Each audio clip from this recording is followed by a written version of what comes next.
Hello,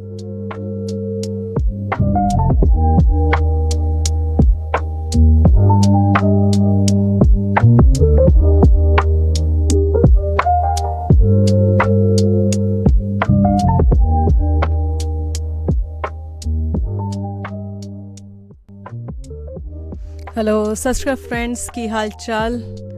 ਅੱਜ ਮੈਂ ਤੁਹਾਡੇ ਨਾਲ ਸ਼ੇਅਰ ਕਰ ਰਹੀ ਹਾਂ ਕੜਾਹੀ ਪਨੀਰ ਦੀ ਰੈਸਪੀ। ਅਤੇ ਆਓ ਤੁਹਾਨੂੰ ਮੈਂ ਦੱਸਦੀ ਹਾਂ ਘਰ ਵਿੱਚ ਅਸੀਂ ਆਸਾਨੀ ਨਾਲ ਕਿਸ ਤਰ੍ਹਾਂ ਕੜਾਹੀ ਪਨੀਰ ਬਣਾ ਸਕਦੇ ਹਨ। ਇਸ ਲਈ ਸਭ ਤੋਂ ਪਹਿਲਾਂ ਮੈਂ ਲੈ ਰਹੀ ਹਾਂ 300 gram paneer, 2 medium size Shimla ਮਿਰਚਾਂ, 3 ਤੋਂ 4 ਲਸਣ ਦੀਆਂ ਕਲੀਆਂ, ਇੱਕ ਬੜਾ ਪਿਆਜ਼। ਅਤੇ ਮਸਾਲਿਆਂ ਦੇ ਵਿੱਚ ਅਸੀਂ ਯੂਜ਼ ਕਰਾਂਗੇ ਸੁੱਕਾ ਧਨੀਆ, ਜਿਸ ਨੂੰ ਮੈਂ ਰਫਲੀ ਕ੍ਰਸ਼ ਕਰ ਲਿਆ ਹੈ, ਜਾਣੀ ਕਿ ਇਸ 'ਤੇ ਸਾਨੂੰ ਦਾਣੇ ਦਾਣੇ ਚਾਹੀਦੇ ਹਨ। ਅਤੇ ਨਾਲ ਹੀ 1 ਚਮਚ ਦੇਗੀ ਮਿਰਚ, 1 ਬੜਾ ਚਮਚਾ ਧਨੀਆ ਪਾਊਡਰ, 1 ਛੋਟਾ ਚਮਚ ਜੀਰਾ ਪਾਊਡਰ, ਲਾਲ ਮਿਰਚ ਅਤੇ ਹਲਦੀ ਅਤੇ ਨਮਕ ਸਵਾਦ ਅਨੁਸਾਰ। ਅਤੇ ਨਾਲ ਹੀ ਇਸ ਵਿੱਚ ਮੈਂ ਯੂਜ਼ ਕਰਾਂਗੀ ਬਾਜ਼ਾਰ ਦੀ ਟਮਾਟੋ ਪਿਊਰੀ। ਜੇ ਤੁਹਾਡੇ ਕੋਲ ਬਾਜ਼ਾਰ ਵਾਲੀ ਟਮਾਟੋ ਪਿਊਰੀ ਨਹੀਂ ਹੈ ਤਾਂ ਤੁਸੀਂ ਘਰ ਵਿੱਚ ਹੀ 2 ਟਮਾਟਰ ਦੀ ਪਿਊਰੀ ਬਣਾ ਸਕਦੇ ਹੋ, ਪਰ ਇਸ ਦੇ ਨਾਲ ਕਲਰ ਬਹੁਤ ਵਧੀਆ ਆਉਂਦਾ ਹੈ, ਇਸ ਲਈ ਮੈਂ ਆਹ ਯੂਜ਼ ਕਰ ਰਹੀ ਹਾਂ। ਅਤੇ ਨਾਲ ਹੀ ਤੜਕੇ ਵਾਸਤੇ ਯੂਜ਼ ਕਰਾਂਗੇ ਅਸੀਂ ਸਰੋਂ ਦਾ ਤੇਲ। ਅਤੇ ਆਓ ਸ਼ੇਅਰ ਕਰਦੇ ਹਨ ਕਿਸ ਤਰ੍ਹਾਂ ਇਹ ਰੈਸਪੀ ਤੁਸੀਂ ਘਰ 'ਚ ਬਣਾ ਸਕਦੇ ਹੋ। ਸਭ ਤੋਂ ਪਹਿਲਾਂ ਮੈਂ ਸਬਜ਼ੀਆਂ ਨੂੰ ਧੋ ਕੇ ਰੈਡੀ ਕਰ ਲਿਆ ਹੈ। ਲਸਣ ਨੂੰ ਮੈਂ ਬਰੀਕ ਬਰੀਕ ਕੱਟ ਲਿਆ ਹੈ ਅਤੇ ਸ਼ਿਮਲਾ ਮਿਰਚਾਂ ਨੂੰ ਕਿਊਬਸ ਵਿੱਚ ਕੱਟ ਲਿਆ ਹੈ ਮੈਂ। ਪਿਆਜ਼ ਅਤੇ ਪਨੀਰ, ਤੁਸੀਂ ਨੋਟਿਸ ਕੀਤਾ ਹੋਣਾ ਕਿ ਮੈਂ ਸ਼ਿਮਲਾ ਮਿਰਚਾਂ, ਪਨੀਰ ਅਤੇ ਪਿਆਜ਼ ਨੂੰ ਤਕਰੀਬਨ ਇੱਕੋ ਹੀ ਸਾਈਜ਼ ਵਿੱਚ ਕੱਟਿਆ ਹੈ, ਅਤੇ ਸਿਰਫ ਲਸਣ ਹੀ ਮੈਂ ਛੋਟਾ ਛੋਟਾ ਬਰੀਕ ਕੱਟਿਆ ਹੈ। ਬਹੁਤ ਹੀ ਆਸਾਨ ਰੈਸਪੀ ਹੈ ਅਤੇ ਬਹੁਤ ਜ਼ਿਆਦਾ ਕੋਈ ਮਿਹਨਤ ਵੀ ਇਸ ਵਿੱਚ ਕਰਨ ਦੀ ਲੋੜ ਨਹੀਂ ਹੈ। ਸਭ ਤੋਂ ਪਹਿਲਾਂ ਅਸੀਂ ਕੜਾਹੀ ਵਿੱਚ ਲਵਾਂਗੇ 3 ਤੋਂ 4 ਬੜੇ ਚਮਚੇ ਲੈ ਰਹੀ ਹਾਂ ਮੈਂ ਸਰੋਂ ਦੇ ਤੇਲ ਦੇ। ਤੇਲ ਨੂੰ ਅਸੀਂ ਚੰਗੀ ਤਰ੍ਹਾਂ ਗਰਮ ਕਰ ਲਵਾਂਗੇ, ਕਿਉਂਕਿ ਸਰੋਂ ਦਾ ਤੇਲ ਹੈ, ਇਸ ਨੂੰ ਪਕਾਉਣਾ ਜ਼ਰੂਰੀ ਹੈ।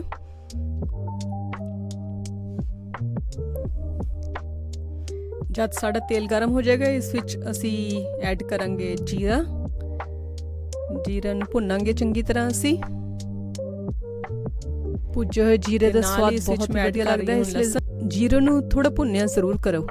ਅਤੇ ਨਾਲ ਇਸ ਵਿੱਚ ਅਸੀਂ ਐਡ ਕਰਾਂਗੇ ਅਸੀਂ ਆਪਣਾ ਧਨੀਆ, ਜੋ ਅਸੀਂ ਹਲਕਾ ਜਿਹਾ ਕੁੱਟਿਆ ਸੀਗਾ। ਸਾਨੂੰ ਇਸ ਦੇ ਦਾਣੇ ਚਾਹੀਦੇ ਹਨ, ਬਿਲਕੁਲ ਅਸੀਂ ਇਸਦਾ ਪਾਊਡਰ ਨਹੀਂ ਬਣਾਉਣਾ, ਸਿਰਫ ਹਲਕਾ ਹਲਕਾ ਹੀ ਕੁੱਟਣਾ ਹੈ। ਅਤੇ ਨਾਲ ਇਸ ਵਿੱਚ ਐਡ ਕਰਾਂਗੇ ਅਸੀਂ ਲਸਣ।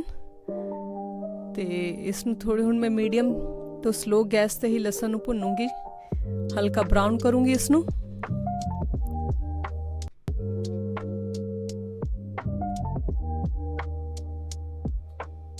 ਲਸਣ ਸਾਡਾ ਰੈਡੀ ਹੈ ਅਤੇ ਹੁਣ ਇਸ ਵਿੱਚ ਮੈਂ ਐਡ ਕਰੂੰਗੀ ਪਿਆਜ਼।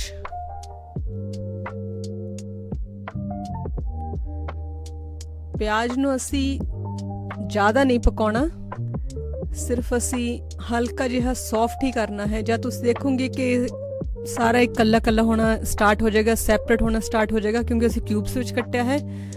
ਬਸ ਉਸੇ ਸਟੇਜ ਤੱਕ ਅਸੀਂ ਇਸ ਨੂੰ ਪਹਿਲਾਂ ਪਕਾਉਣਾ ਹੈ, ਕਿਉਂਕਿ ਸਾਨੂੰ ਐਂਡ ਤੱਕ ਪਿਆਜ਼ ਦਾ ਅਤੇ ਸ਼ਿਮਲਾ ਮਿਰਚ ਦਾ ਕਰੰਚ ਚਾਹੀਦਾ ਹੈ। ਕਿ ਜਦ ਵੀ ਤੁਸੀਂ ਰੈਸਟੋਰੈਂਟ ਵਿੱਚ ਕਦੀ ਵੀ ਕੜਾਹੀ ਪਨੀਰ ਆਰਡਰ ਕਰਦੇ ਹੋ ਤਾਂ ਉਸ ਸ਼ਿਮਲਾ ਮਿਰਚਾਂ ਅਤੇ ਪਿਆਜ਼ ਥੋੜ੍ਹੇ ਕੱਚੀਆਂ ਹੀ ਹੁੰਦੀਆਂ ਹਨ, ਇਸ ਲਈ ਅਸੀਂ ਪਿਆਜ਼ ਨੂੰ ਜ਼ਿਆਦਾ ਨਹੀਂ ਪਕਾਵਾਂਗੇ। ਅਤੇ ਹੁਣ ਇਸ ਵਿੱਚ ਮੈਂ ਐਡ ਕਰ ਰਹੀ ਹਾਂ ਘੱਟੋ ਘੱਟ 3 ਤੋਂ 4 ਹੀ ਬੜੇ ਚਮਚ ਟਮਾਟੋ ਪਿਊਰੀ ਦੇ।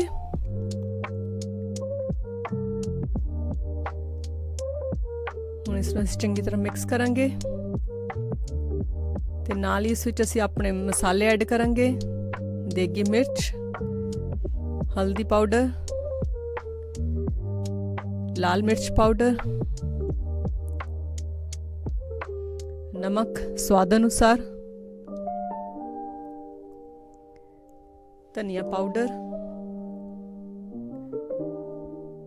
ਮੈਂ ਧਨੀਆ ਪਾਊਡਰ ਤੇ ਧਨੀਆ ਸਾਬੁਤ, ਸਾਫ਼ ਤਾਂ ਧਨੀਆ ਦੋਨੋਂ ਹੀ ਲਿਆ ਹੈ। ਤੇ ਮਸਾਲਿਆਂ ਨੂੰ ਅਸੀਂ ਹਲਕੀ ਗੈਸ ਤੇ 1 ਤੋਂ 2 ਮਿੰਟ ਤੱਕ ਪਕਾਵਾਂਗੇ।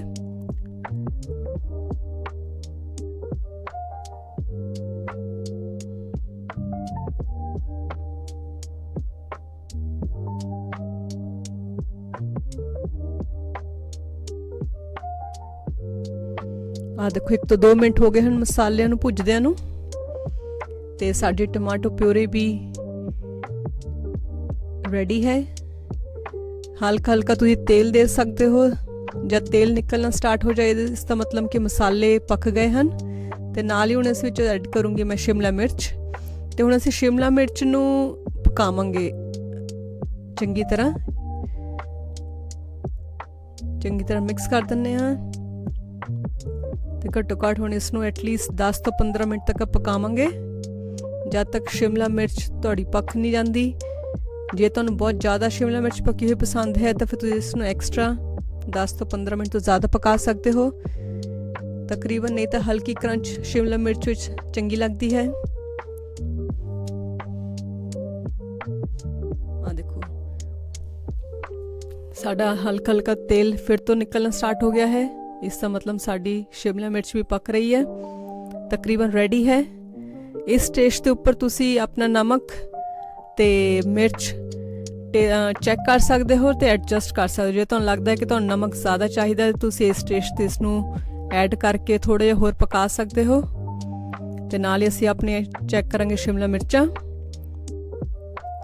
ਮੈਨੂੰ ਇਹ ਸ਼ਿਮਲਾ ਮਿਰਚ ਥੋੜੀ ਹੀ ਕੱਚੀ ਹੀ ਪਸੰਦ ਹੈ, ਇਸ ਲਈ ਇਸ ਨੂੰ ਇਸ ਸਟੇਜ ਤੱਕ ਹੀ ਪਕਾਉਂਗੀ।